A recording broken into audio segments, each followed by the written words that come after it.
ஆசிரியர்கள் போராட்டம் நடத்திட்டு இருக்காங்க. உங்களுக்கு கடந்த மாதத்துக்கு சம்பளம் வரல அப்படின்னு சொல்றாங்க. பிடிச்சிருக்கிறதா சொல்றாங்க. போராடினீங்கன்னா பிடிப்பாங்கல்ல. என்கிட்ட கேட்குற அண்ணன்ட்ட கேட்குறீங்க நீங்க. இது 6800 கோடி பொங்கலுக்கு மக்களுக்கு இனாம் கொடுக்குது, இலவசம் கொடுக்குது. 1000 குடும்ப தலைவிகள் வந்து கேட்கல, எங்க அம்மாவோ எங்க அக்காவோ கேட்கல. ஆனா நீங்க கொடுக்குறீங்க. அது வாக்குக்கு கொடுக்குற காசு தான். ஆண்டுக்கு 12,000 அப்படின்னு நீங்க அப்படிதான் நீங்க கொடுக்குறீங்க. ஆனா போராடுறாங்க ஆசிரியர் பெருமக்கள். நீங்க ஒரு அறிவு சமூகம் எப்படி சிந்திக்கும்னா, எந்த நாட்டில் மருத்துவர்களுக்கு அதிக மதிப்பு இருக்கோ, மருத்துவ கல்விக்கு அல்லது மருத்துவத்துக்கு அதிக மதிப்பு இருக்கோ, அந்த நாடு நோயுற்ற நாடுன்னு அர்த்தம்.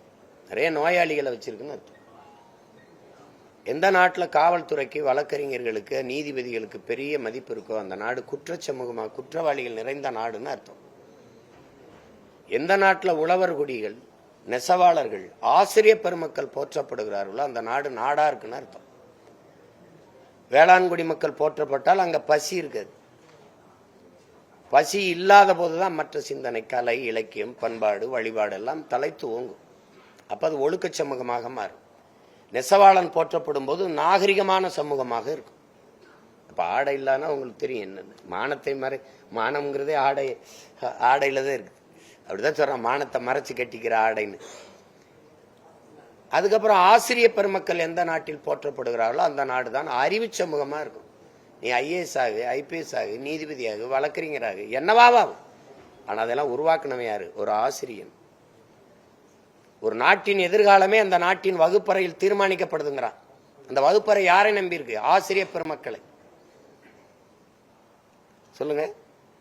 அலெக்சாண்டருடைய தந்தை பிலிப்ஸ் மன்னன் தன்னுடைய எல்லா செல்வங்களையும் நாட்டு மக்களுக்கு பிரிச்சு கொடுக்குறான். மன்னரே, நீங்க எல்லாத்தையும் எங்களுக்கு கொடுத்துட்டீங்களா, உங்களுக்கு என்ன இருக்குன்னு எதுக்குமே தேவையில்லைங்கிறான். ஏன்னு கேட்குறாங்க. ஏன்னு கேட்கும்போது அவன் வந்து சொல்றான், பிலிப்ஸ் சொல்றான், என்னுடைய மகன் அலெக்ஸுக்கு என்னுடைய ஆசிரியர் அரிஸ்டாட்டில் பாடம் நடத்துறேன், அவனுக்கு நான் கல்வி கற்றுக் கொடுக்குறேன்னு சொல்லிட்டாரு. அதை விட எனக்கு ஒரு செல்வமே இல்லை, தேவையில்லைன்ற. அலெக்சாண்டர் சொல்றா, என்னை இந்த உலகத்திற்கு காட்டியது வேணா, இந்த உலகத்துக்கு காட்டியது வேணா, இந்த உலகத்தை காட்டியது வேணா எனக்கு வந்து என் தாய் தந்தை இருக்கலாம், உலகத்துக்கு காட்டியது என்னுடைய ஆசிரியர் பெருமக்கள்ங்கிறான் அலெக்சாண்டர். அந்த ஆசிரியர்கள் எங்க இருக்காங்க? நம்மளை பெற்ற தாய் வந்து 10 மாசம்தான் உயிர் கருவறையில சுமக்கிறா. ஆனா 18-20 ஆண்டுகளை அறிவு கருவறையில வச்சு சுமக்கிறது ஆசிரியர் பேராசிரியர் பெருமக்கள். அவர்களை வீதியில் நிறுத்திட்டா அந்த நாடு எப்படி ஒரு கேடுகட்ட நாடுன்னு அர்த்தம். அவனை வீதியில் நின்று படிப்பு சொல்லி கொடுக்குறவன் பாதையில் நின்று போராடிட்டு இருக்கான். அப்ப படிக்கிற மாணவன் நிலைமை என்ன? இதே மாதிரி டாஸ்மார்க்ல நிற்கிற சரக்கு ஊத்தி கொடுக்குற தொழிலாளர்கள், அந்த ஊழியர்கள் வந்து வீதியில் நின்று போறான்னா அரசு இப்படி பொறுப்பற்று கவனிக்காம இருக்குமா? இதை முதல்ல போராடுற ஆசிரியர் பெருமக்கள் புரியணும். இந்த நாடு நாசமா இருக்கிறதுக்கு நீங்க எல்லாம் பொறுப்பே இருக்கணும். காலங்காலமா இவர்களுக்கு வாக்கு செலுத்தி கடைசியா வந்து நீங்க பாதையில நின்றுட்டீங்க, வீதியில நின்றுட்டீங்க.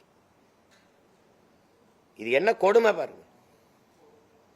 அறிவை வளர்க்கிற ஆசிரியர் பெருமக்கள் வீதியில் நின்று போராடிட்டு இருக்கான். உயிரை காக்கிற அரசு மருத்துவர்கள் பெருமக்கள் வீதியில் நின்று போறா. தன்னலமற்று சேவை செய்கிற செவிலிய பெண்கள் வந்து கொரோனா நேரத்தில எல்லாம் உங்களுக்கு செவிலியர்கள் தேவையா தெரிஞ்சு, இப்ப தேவையில்லாம தெரியுது. எல்லாரையும் வீதியில் நிறுத்திட்டு துப்புரவு பணியாளர்ல இருந்து எல்லாம் வீதியில நிக்கிறான். நல்லா ஆட்சி கொடுக்குறேன்னு அந்த ஆட்சியாளர்கள் சொல்லிட்டு இருக்காங்க. எப்படி பணம் இருக்கும்? எப்படி பணம் இருக்கு? என்ன மாதிரியான ஆட்சி? ஒரு பேருந்துல பெண்களுக்கு இலவசம், இந்த கட்சி வந்தா நாங்க வந்தா ஆண்களுக்கு இலவசம். அப்ப என்ன, ஆண் பெண் இருவருக்கும் இலவசம்னா பேருந்து இலவசமா ஓடுது. 1 லட்சம் கோடி கடன் இருக்கு. போக்குவரத்து துறைக்கு 1 லட்சம் கோடிக்கு மேல கடன் இருக்கு. இதுல அரசு இலவசமா பேருந்த ஓட்டுவேங்குது. அப்ப ஓட்டுநருக்கு காசு யார் கொடுக்கறது? நடத்துனருக்கு காசு யார் கொடுக்கறது? எரிபொருள் செலவு யாரு? எரிபொருள் எந்த காசுல நிரப்புறது? புதிய பேருந்தை எப்படி வாங்குறது? இந்த பேருந்தை எப்படி பராமரிக்கிறது? யாரு காசு? இந்த நாடுகள் கட்டமைக்கிற இந்த மாநில ஒன்றிய அரசுகள், இந்திய அரசு இதெல்லாம் கட்டமைக்கிறது எது? கடன் வளர்ச்சியை நாட்டின் வளர்ச்சியா கட்டமைக்குது. 10 லட்சம் கோடியை தமிழ்நாடு தொடுது, 196 லட்சம் கோடியை இந்தியா தொடுது. கடன்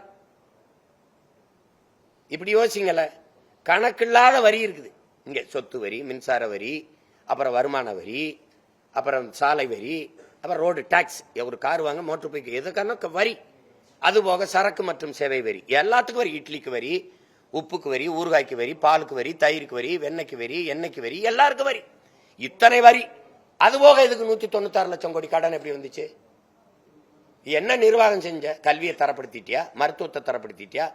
போக்குவரத்து, சாலை, இல்ல மின் உற்பத்தி பகிர்வு என்ன இருக்கு?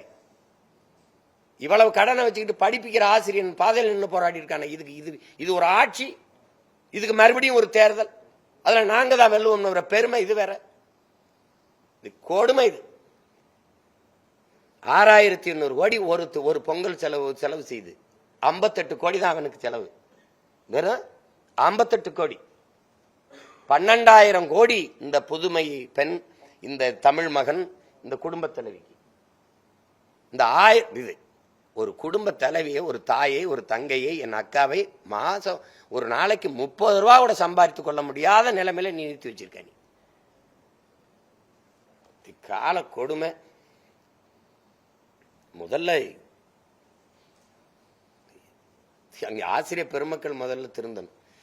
எத்தனை காலத்துக்கு இவங்களை நம்பினாங்க? இவங்க போன ஆட்சியில எதிர்கட்சியா இருக்கும்போது புதுசா கோரிக்கை இல்லையே தம்பி, இது புதுசு கோரிக்கை இல்லையே. இவர் எதிர்கட்சியா இருக்கும்போது நான் நிறைவேற்றுவேன் சொன்ன கோரிக்கையை தான் நிறைவேற்றுவேங்கிறாங்க. இப்ப ஏன் தேர்தல் நேரத்தில் அழுத்தம் கொடுக்குறாங்கன்னா, எங்க வாக்கு போயிரும்னாவது அச்சப்பட்டுக்கிட்டு அதை நிறைவேற்றி கொடுப்பாங்கன்னு ஒரு அழுத்தம், கடைசி நேரத்தில் அழுத்தம் கொடுக்குறாங்க. அதையும் நீங்க கவனிக்கல, பொருள்படுத்தல. பிளே ஸ்டோர் மற்றும் ஆப் ஸ்டோரில் இருந்து பாலிமர் செயலியை QR கோடு மூலம் பதிவிறக்கம் செய்யுங்கள். செய்திகளை உடனுக்குடன் பெறுங்கள்.